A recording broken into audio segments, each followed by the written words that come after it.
लग रहा है आपको, मुकाबला आपको किससे होगा? क्योंकि देखा जाए तो एक नई पार्टी का उदय हुआ है, जो JLKM है, वो उनका भी उम्मीदवार रहेंगे। एक तो जो अभी वर्तमान सरकार है उनका भी उम्मीदवार रहेंगे और आजसू से आप लड़ेंगे।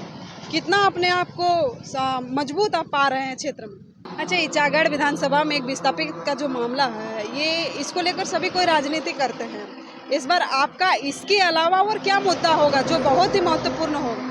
अभी हाल में आप सुने कि कल ही वन नेशन वन इलेक्शन जो मोदी कैबिनेट में पास हो गई है, तो इसको लेकर आपका जो सुप्रीमो है उन्होंने मोदी सरकार को धन्यवाद कहा है। आपका क्या कहना रहेगा? नमस्कार, जोहार, आप देख रहे हैं न्यूज अपडेट 24। हम ईचागढ़ विधानसभा क्षेत्र में हैं। एक समस्या है ईचागढ़ विधानसभा में जो विस्थापित को लेकर है, वो न्यूज आप लोग देखे होंगे, लेकिन फिलहाल इस समय हमसे मुलाकात हो गई है तो थोड़ा सा बातचीत करेंगे। हमारे साथ हरेलाल महतो जी हैं। दादा, सबसे पहले तो जोहार रहेगा। जोहार। आप बिजनेस में थे, काफ़ी लोग जानते हैं, लेकिन अचानक क्या हुआ, आप पॉलिटिकल में कदम रख रहे हैं? ये हमारे ईचागढ़ विधानसभा में मतलब 90 के दशक से आज 35 साल हो गया, जमशेदपुर का ही ईचागढ़ विधानसभा में MLA बन रहा है। और यहाँ जो परिवार इससे पहले यहाँ जो राजनीति करते थे ईचागढ़ विधानसभा में, यहाँ के राजा, ईचागढ़ के राजा साहब का परिवार, धनंजय महतो का परिवार और गणेशम महतो का परिवार, उस सब परिवार 2019 में चुनाव लड़ना वो लोग छोड़ दिए। तो हम अपना बिजनेस छोड़ के ईचागढ़ का मान सम्मान स्वाभिमान को बचाने के लिए, कहा कि ईचागढ़ अगर हम चुनाव नहीं लड़ते तो 2019 में जमशेदपुर वाला लोग को ईचागढ़ विधानसभा छोड़ देना पड़ता। इसीलिए हम राजनीति में आए और ईचागढ़ विधानसभा में 2019 में आजसू से हम चुनाव लड़े और सेकंड पोजीशन में थे। इस बार क्या लग रहा है आपको, मुकाबला आपको किससे होगा? क्योंकि देखा जाए तो एक नई पार्टी का उदय हुआ है, जो JLKM है, वो उनका भी उम्मीदवार रहेंगे। एक तो जो अभी वर्तमान सरकार है उनका भी उम्मीदवार रहेंगे और आजसू से आप लड़ेंगे। कितना अपने आप को मजबूत आप पा रहे हैं क्षेत्र में? हम 2019 में चुनाव 23 दिसंबर 2019 को चुनाव रिजल्ट हुआ। रिजल्ट होने के बाद हम 23-24 छोड़ के हम 25 तारीख से ही क्षेत्र में गरीबों के यहाँ ईचागढ़ विधानसभा के जनता के सेवा के लिए हम 25 तारीख से ही फील्ड में है और हम लगातार जनता का सेवा करते आ रहे हैं। निजी स्तर से जो सहयोग बढ़ रहा है, हम हर एक परिवार में जाके सहयोग कर ले। इसलिए पूरा भरोसा है कि 2024 में यहाँ के जनता हमको साथ देगा और 2024 से हम ईचागढ़ विधानसभा के मान सम्मान स्वाभिमान को बचाएंगे। अच्छा, ईचागढ़ विधानसभा में एक विस्थापित का जो मामला है, ये इसको लेकर सभी कोई राजनीति करते हैं।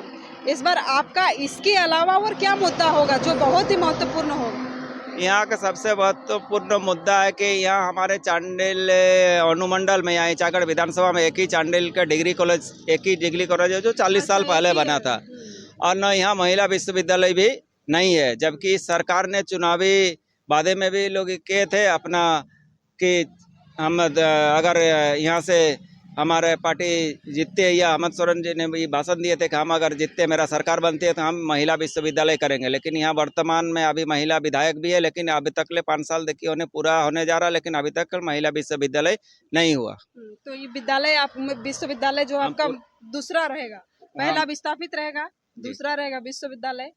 और स्वास्थ्य को लेकर यहाँ पर क्या? यहाँ स्वास्थ्य का भी स्थिति बहुत खराब है कि 100 बेड का हॉस्पिटल आज से 10 साल पहले बना हुआ है, लेकिन हॉस्पिटल अभी तक ले चालू नहीं हुआ चांडिल अनुमंडल में। और फिर इस बार अभी इस सरकार ने 18 करोड़ का उसको रिपेयर के लिए टेंडर किया, अभी हॉस्पिटल चालू नहीं हुआ। यहाँ हॉस्पिटल का स्थिति बहुत ही खराब है, हॉस्पिटल है नहीं, न डॉक्टर है।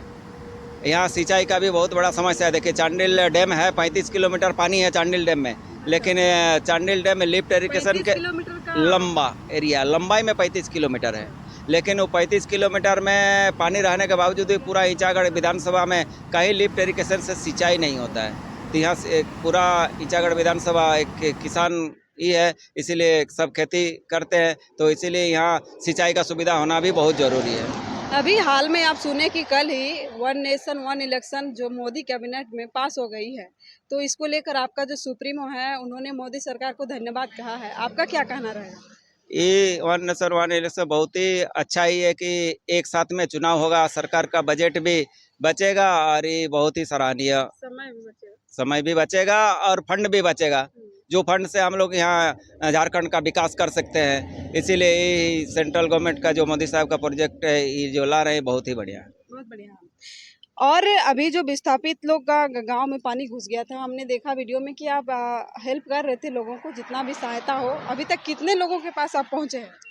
ये देखिए, एक सरकार का सोची समझी एक साजिश के तहत ही विस्थापित को डुबाया जाता है। इससे पहले जो भी गवर्नमेंट था, यहाँ 180 से ज़्यादा पानी नहीं होता। 180 मीटर पानी होने के बाद ही गांव में पानी घुसता है। लेकिन आज 2-3 साल से, जब से इस हेमंत सोरेन का सरकार बना है, 183 मीटर पानी पार कर दे रहा है। तो 183 मीटर जब पानी पार हो जाता है तो 50 गांव डूब जाते हैं। तो हम कोशिश करते हैं, हम 116 गांव का डैम है, विस्थापित ही है, लेकिन 40-50 गांव आपका 183 पानी होने से डूब जाता है। तो हम कोशिश करते थे मैक्सिमम गांव में पहुंचे और मैक्सिमम परिवार को अपने निजी स्तर से जो सहयोग है वो अपना सहयोग कर रहे हैं। लोग आज शिकायत कर रहे थे कि अभी तक उन लोगों का जो जमीन का मुआवजा है वो अभी तक पूरा नहीं हुआ है। इसको लेकर आपका क्या रहेगा? हाँ, बहुत आदमी का मुआवजा बाकी है, अब बहुत का हुआ है। जो मुआवजा बाकी है उसको मुआवजा देना है। सरकार के तरफ से जो विस्थापित जगह बनाया गया है, विस्थापित प्लॉट जो दिया गया है, उसमें क्या कि पहले 25 डिसमिल जमीन दिया जा रहा था। अभी विस्थापितों को 25 डिसमिल से काट के अभी 12.5 डिसमिल दिया जा रहा है। तो जो विस्थापित को नहीं मिला वो सबको 12.5 डिसमिल जमीन देकर, और जहाँ जहाँ विस्थापितों को बसाया गया वहाँ अभी तक विस्थापित को जमीन का पर्चा नहीं दिया गया, जिसके कारण अब विस्थापितों का क्या होता है कि वो लोग को पुराना खतियान निकाल के अगर कास्ट इनकम बनाना पड़ता है बच्चा को, तो फिर वो पुराना जहाँ डूबी क्षेत्र है वहाँ जाके वहाँ का खतियान निकाल के वो लोग कास्ट इनकम बनाते हैं। इसलिए हम चाहेंगे सरकार को ये कहें कि जितना जल्द से जल्द हो सके, जितना विस्थापित है वो लोग को पर्चा दिया जाए। आप विस्थापित को लेकर बात कर रहे हैं, आप भी हेमंत सोरेन जैसा नहीं ना हो, बात चेंज हो जाएगा बाद में अगर सरकार बन गई आप लोग? सरकार बन गई तो हम लोग विस्थापित को देखिए, इससे पूर्व में भी हमारे आजसू पार्टी के जैसे अभी सुदेश महतो जी भी थे जल संसाधन मंत्री। उस टाइम आप देखिएगा जितना यहाँ 18-20 जो भी विस्थापित क्षेत्र मतलब जो बसाया गया, उस जगह में रोड, स्कूल, मंदिर, ड्रेन, ये सारा तालाब, बोरिंग, ये सारा उन्हीं का टाइम हुआ। और उनके टाइम में जो भी पेमेंट हुआ, जो विस्थापित बकाया था, बहुत ज़्यादा पेमेंट हुआ था। अभी उसका आधा भी पेमेंट नहीं हो रहा। और मैक्सिमम उस टाइम जितना भी क्या होता क्षेत्र है वो सभी जहाँ जहाँ 22 जगह बरसाया गया, सब जगह में विकास का काम हुआ है। चलिए, शुक्रिया। हमारे साथ हरेलाल जी थे, तमाम बातों को लेकर बातचीत हुई। इसके बारे में आप क्या सोचते हैं कमेंट सेक्शन में ज़रूर लिखिएगा। तमाम खबर के लिए आप हमसे जुड़ सकते हैं। तब तक के लिए इजाज़त दीजिए। धन्यवाद, शुक्रिया।